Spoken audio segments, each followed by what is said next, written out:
Hello all and welcome to the channel. Today I am starting my journey on the top 100 economic board games of all time for me. So we're kicking off with the first 10, and what have we got that's going to start this off then? It's a game I've played recently called Stinky Business. Now this is an interesting title about an interesting theme, and I've played it a couple of times now, 2-player and 3-player. It plays 2 to 5, says it takes about 60 to 90 minutes, which is about right. My 3-player play took a little bit longer on that first one. It was about 2.5 hours, but a really solid game. Now, what interested me in this one is the flow of trash. You are essentially taking control of a recycling company and you're trying to process various types of plastics, glass, you've got bio.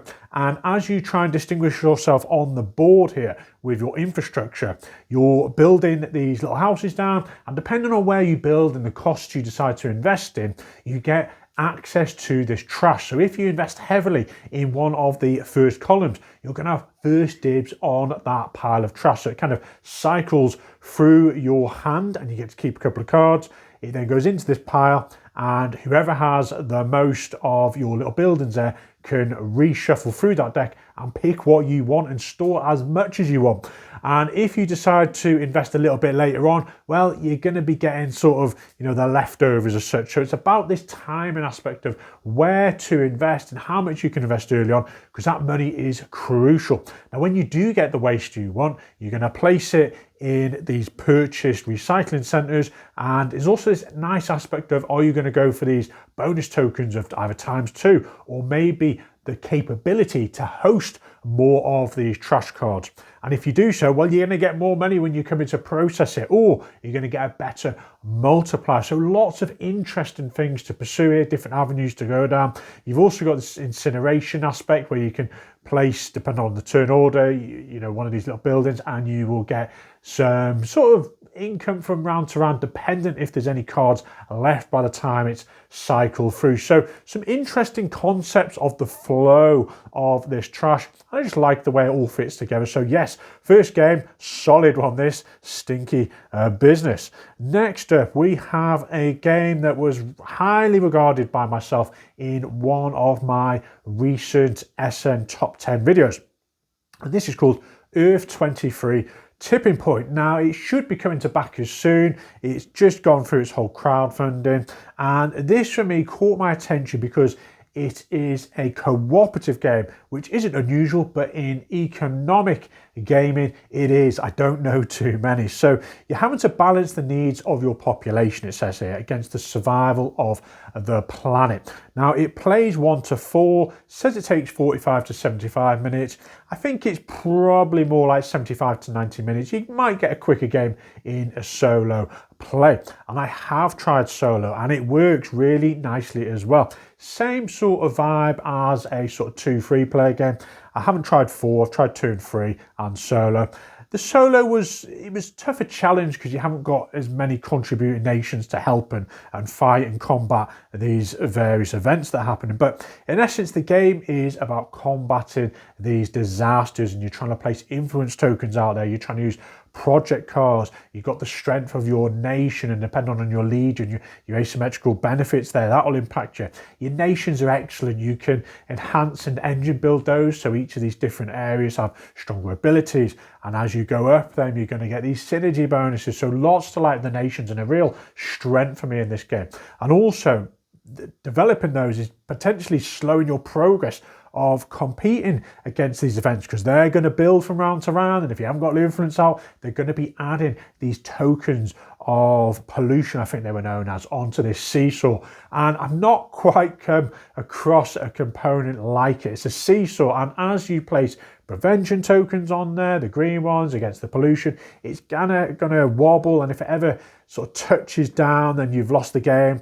And if it ever is completely full of prevention tokens, I think that was the game end trigger to win it. So I like the project cards. There's lots of cool art. There's lots of nice synergies between the cards and the colours and what you place down. And it is a nice challenge. You can differentiate the levels of complexity as you have less cards or less money and what have you. But, you know, lots to like here. And for me, just running that nation and having a different leader and choosing the balance of where to go up on your track, it was a lot of fun, and everyone I've played with really enjoyed it as well. So yes, Earth 23 tipping a point. Next up, we have a game called Crystal Palace. Now, I've not played this for a while, and maybe if I'd have played it more recently, it could be further up my list. But from what I recall, it's a really pleasant game. It looks superb. Look at that cover art. Now, it's 2 to 5 players, 60 to 150 minutes. From my couple of players I've had, it's always been that sort of 2.5, 3 hours, which is, you know, upper end here. And this is heavier complexity. Now, in this one, you're taking the role of a nation at a time during the World Fair in London. It says here 1851. Now, what I recall about this is you are getting to choose your dice outcomes, and that is unique. You know, you don't roll them, you get to pick of several of these dice. You know, you're going to go for a 1 pip or a 5. Now, the contributing decision there is that the higher the pip, the stronger that is when you place it out on these various locations. But it's going to cost you money per pip. So the more pips you have, better dice, the more money it's going to cost you. So if you can get a bit of a money sort of engine going, then great, you're going to get stronger actions. Now, where can you actually go? Now, there's a timing aspect. You've got the various locations and all numbered, and they're going to play out in a certain cycle. So you want the dice in the right place at the right time. Now, these are going to give you either inventors you can go for, which give you abilities and VPs, or you're going to go and get inventions that can synergize well, or you're going to just go and get these abilities to go up this news track, I think it was. You've got this sort of track on the side, and if you go up there, it's going to unlock benefits. You've got your own player board with a host of benefits you can unlock. So you're just trying to maximize these dice, get the most from these different locations to give you the most victory points and utilize money to grease the wheels as such. It looks superb. It's a very thinky game. Now, it's on the heavier complexity, but I think, you know, symbology was clear. It made sense after a while, and you can just have a lot of fun, you know, ironing out those efficiencies and really, you know, brain burner this game. And that's what I recall from this. But lots to like. Crystal Palace, highly regarded game for me, and it's squeaked into the list. Next up, something on the different end of the spectrum, a very lightweight, quick card game called Vegetable Stock. Now, this game probably would have featured a lot higher, but I've played it a lot now, and I think it's come down slightly for me in the sense there's not too much to it, but that's equally one of its strengths, and which is why it's on the list here. Now, you're growing the vegetables, you're manipulating the market, and you're trying to make a fortune. And it's quick, plays 2 to 6. I like that. It's got a big player range and a nice filler game for me. 15 to 20 minutes, which is bang on, and it's lightweight. Now, in this one, you can't but help, you know, glance at this when someone's got it on the table. It's very colourful. It just looks, you know, it pops out from the board. And what you're doing is you are revealing a number of cards, depending on the number of players, I think it was +1, and you're all drafting them. So one person takes a card, another person takes a card. And on these cards are different combinations of vegetables. And this is the stock you are taking into your portfolio as such. And it's just done in an interesting theme. Now, the remaining card is the card that will impact the actual markets. And you'll see all the vegetables have a separate marketplace. And let's say there's 2 corn and 1 aubergine. Well, then the corn's going to go up 2 and the aubergine's going to go up 1. Now, that's actually impacting the prices, which is great. I love this sort of price mechanism, and I'd highly recommend this in a sort of educational setting for schools if you're looking for something like that. But essentially, the prices are going to go up. Great. The stock in your hand, maybe you've got 2 carrots, is going to be worth more. But if you ever get to a point where the value of that sort of commodity, that vegetable, has hit the top, well, then it comes all the way back down and it's worth zilch. So you've got this real clever timing aspect of what cards you want when and what the values are going to be and what you're going to leave in the middle. Now, you can have some flow over it. You know, it's a bit like Point Salad, a similar game, but you've got to go with the flow. It's just a little bit of fun and you can't think too much about it, but it always invokes a nice atmosphere of all the players and everyone just feels refreshed. You know, after playing a heavy game like Crystal Palace, you can just chuck this on the table and have a little bit of fun. So yes, Vegetable Stock, a nice little game, and it just looks great as well. Next up, we have another heavier game, Shipyard, the second edition. I can't quite believe how low down this is on the list, but that shows you the caliber of the games we have to come. But this is a super game, folks. I've played the original. I do prefer the second edition here. It's refined some of the areas, and it just pops out and looks a lot better. You know, it's not as beige as the original. So in this one, it's a heavier game. It plays 1 to 4. I have not tried the solo option. I would be intrigued to give it a go. And I have tried 2 players and 3 players. Would I go for 4? Probably not. It's one of those games where you have a little bit of interaction where you're racing to get certain things, certain parts of your ship, but generally it just feels like you're playing your own game here. It says 40 to 120 minutes. I do not know how you would play this in 40 minutes. Just the setup alone is probably 15, 20, but it's definitely been 2, 2.5, sometimes up to 3 hours for me. And the game is all about building the best ships.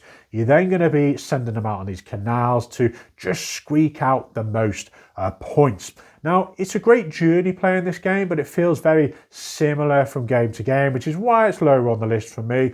I don't really feel much, more buzz after a couple of plays of it. But what you're trying to do is you got the canals and you're trying to get the right matching pieces on your ship to score the most points, because there's going to kind of be, thematically speaking, these inspectors looking at your ship from the shoreline. And maybe you've got a fire ship and you're going to get the blue ribbon. Maybe you're after sort of military personnel and cannons and you're going to score points for that. But once you get the pieces, you're placing them in your shipyard here and you're trying to get the best pieces at the right value and the right time. And you've got these famous rondelle within rondelles to, get the staff in, and depending on the cost of where it is, it might cost you more. And you're placing these on your ship, and as I say, you're just trying to send that ship out and score points.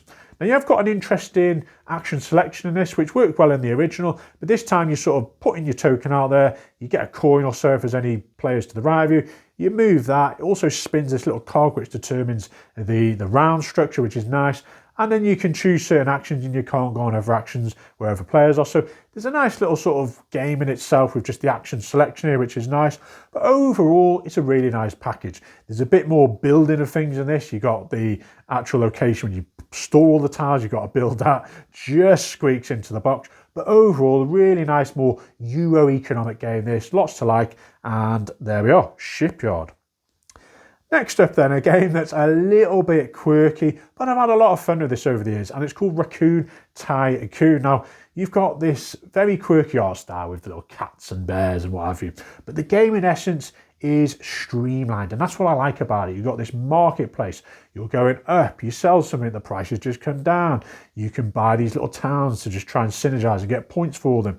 I love the buildings, and once you get used to them, you know which ones are best for your strategy. You're placing these buildings and they can increase the number of production you can acquire, maybe your hand capacity, maybe they give you an extra resource. So they're just nice little, simple benefits. But I love games where you gain production and you gain more and then you're selling it for money. You've also got these action cards, you're placing down, you pick what resources you're after, and that increases the stock market and the prices of these commodities then. You then get a new card, and you're just trying to accumulate points basically. Now, it's 2 to 5 players, 60 to 90 minutes, and I think you could probably play this in that play range. 60 minutes is typical. I've tried it 2, 3, and maybe 4 players, and I've had a good time each play. So I think if you're after a game that isn't too, complex, and it just demonstrates a marketplace and you can have a bit of fun with players who maybe aren't into the heavy economic games, then this is definitely one to have a look at. And it just looks kind of quirky with that cover art. It looks nice as well. So there we are, Raccoon Tycoon. Next up, we have a game that has been out quite a while, and it's called Steam Rails to Riches. And I've had a lot of fun with this game over the years. Probably would have been higher up the list, going back a few years, but just looks and feels a little bit dated now looking at it. I've got lots more train games I would rather play, but definitely give this one a go if you get a chance. It's one of the sort of foundation games that everyone's sort of, Martin Wallace, that has sort of stood on giants, as you put it. But 3 to 5 players, it's a shame it's, that 3 players. There's probably variations to play 2 players, but yeah, 3 to 5, 19 minutes. I've rarely played this in 90 minutes. It's usually been upwards on that, and it's heavier complexity. Now, you are just trying to build railway networks and maximise your profits by transporting these coloured cubes to the matching colour cities. So it's a cube pusher game, and you're just trying to, get these cubes to where they need to go. But it adds this whole element of, well, how far can your train network go? You're going to strengthen that so you can move cubes further. You race in to build these networks because you're replacing your colour token on those between the cities. How are you going to get the cubes out there to replenish and keep profiteering? Which actions you go for from round to round. And I like that about this game is, you're going to get a bit more strength in the distance you can travel, or, there's various other benefits to just develop your engine there. So lots to like. It's an older school game. It's still on the list for me. I would probably play it, but yeah, drop down a bit for me there. So Steam. Next then we have a game called World Exchanges, which is quite a unique game because in this one you actually have a dry white pen and you are scribbling on your board here as you seek and gain profits. Now the game is about buying and selling cities to gain benefits from the difference in these prices and cash flow you have.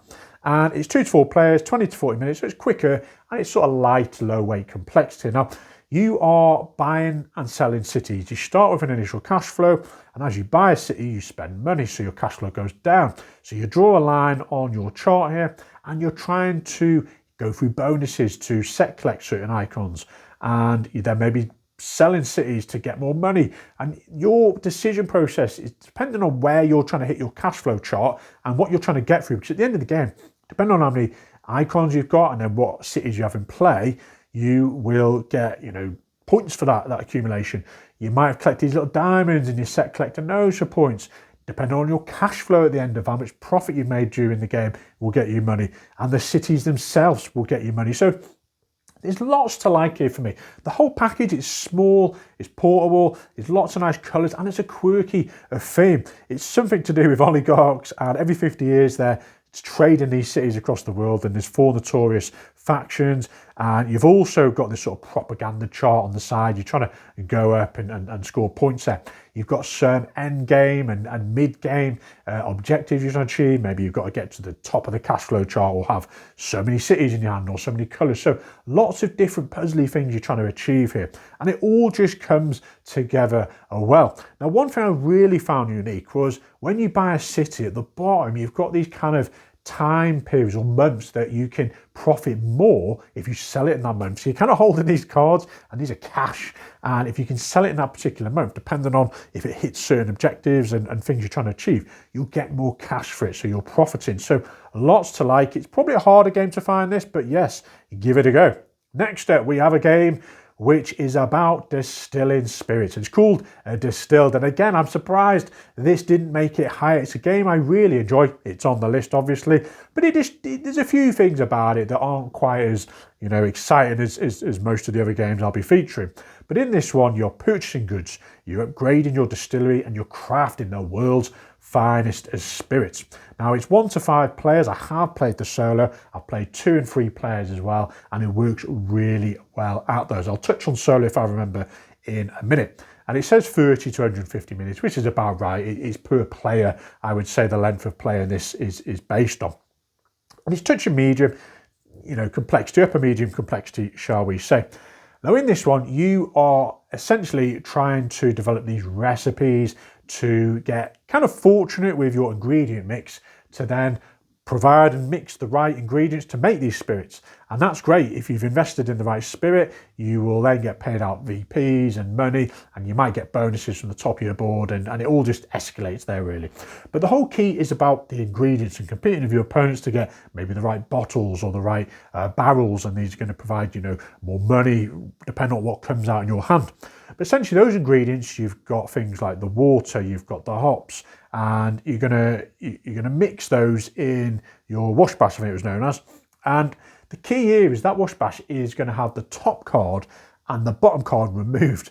So are you going to push your luck and have very few ingredients there and just take your chances and hope for the best that you don't remove the right ingredients, and you can create the spirit you want to, because you set collecting those, and as I say, they give you a load of benefits. You might end up, mistakenly just making, a cheap moon shine or something like that. But the better stuff you get, the more chances of getting these VPs. And you've got things like barrels as well, so you can produce whiskies and they can age from round to round, and you add in flavour and developing those. So I like that aging process as well. And I also like the upgrades. There's so many cool upgrades. You can only keep 3. They give you things like salespeople who can up, your income.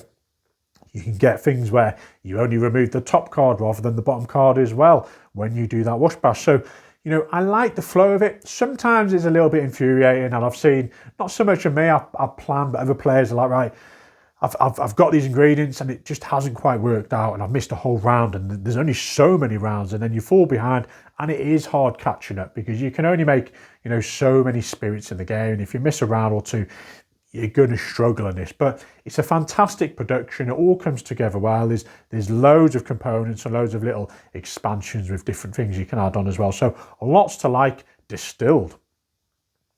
And the final game we have today is called Cuvée. So we've got another game about alcohol, and this time it's about wine making. Now, you're managing your vineyard, you're blending award-winning cuvées and becoming a world-class winemaker. It plays 2 to 4, says 90 minutes. I'd probably say you're looking at 120 plus in this. It is a heavier complexity game. There's a lot to absorb here. The rulebook wasn't the great. There was a lot of things you had to really get your head around. But once you've got a play under your belt, it is a fine game, this one. Now, equally, before I say how good it is, the actual first impressions of it looks very thematic to this sort of notion of winemaking, but I was a bit dubious with the colour scheme, shall I say. But once you get into it, the gameplay and the theme ooze, and it overshines that massively. So you've got your player board, you've got a host of areas you can store these cuvées, and you're trying to get, white and wine and what have you. And the aim of the game is to get the most VPs, and you're taking these to either the competitions, which can score, healthily, but you'll be competing against your opponents. And the key I liked about this game was the action selection. You're placing, these cool components are these wood sort of chunky tokens, and you're competing over which location you're going to go for, and that's based on the seasons. So you got, spring, summer, autumn, and winter. And you go, and it goes in like a snake-like fashion. Your opponent goes, and it comes back round. Now, the key to these is when you go there yourself, you get 2 actions, but everyone else still gets another action. So sort of I choose and you split type option, which is great. I like that. And you can do typical things like you can harvest, you can improve where you are and flip the card, and they're stronger quality wines. You got these loads of millions of these little dice which represent the strengths of them. You can get these buildings out there as well which give you benefits, and you can sell to them, and it can strengthen your whole engine here. Now, the whole game is a lot about efficiencies here. Every little moment counts, every little coin, and trying to get everything into your cellars at the right time, because excess is not going to, pay off. And then you've got to turn those into points. And that's the whole notion of the game. You've got this nice little flow of what you're trying to achieve, where the board's got a sort of geography to it as well. You can build in sort of the rows and the columns and where you can go and the timing of, what things are going to cost what. So I like this, and it feels like you're playing out a season. You've also got some things that can disturb you with the weather and pests and things like that. So lots to like here. And I like this game, and it is definitely worthy of being in the top 100 here. So there we are, guys. The first 10 games. I am buzzed to bring you the next lot. And there we are. Thanks for watching. See you all soon.